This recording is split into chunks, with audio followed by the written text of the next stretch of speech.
All right, this is kind of interesting. This is the 2021 snap weighted age. So it's from Football Outsiders. Browns are the second youngest team in the NFL with a 25.7 snap weighted adjusted age. They are the youngest at defensive back. So you look at Cleveland there on the bottom. DBs, 24.5 is the average age.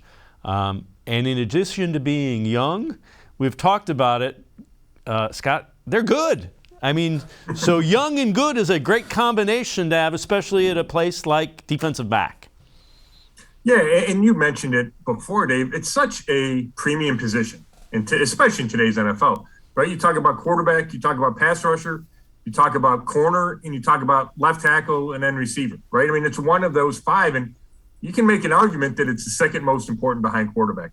So that's why I think you need to hang on to a guy like Denzel Ward. That's why I think it's incredibly important, that stat that you just showed. That's really encouraging when you think about the long-term future of this team, especially of the secondary. And that's surprising because it feels like, you know, the team has gotten a little older and there's some maturity on this team. And Myles Garrett's been here a while.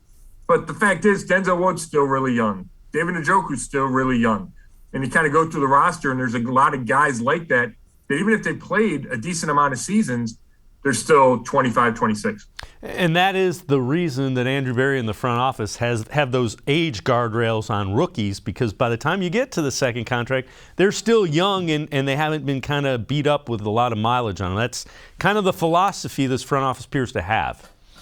Yeah, and, you know, they said it, and I think Paul DePodesta said it at the owners' meetings last week, that it's not the end-all, be-all, right? Because Cooper Kupp was an older guy when he came into the league. But it is a factor, and it is something the organization looks at. And not only do you not have a lot of mileage on you, but when you get eligible for that second contract, you know, you're not 27 or 28, you're 25 or 26. And then I think it makes more sense for the team to say, okay, well, we can commit to another 3 or 4 years. The guy's not even going to be 30 yet.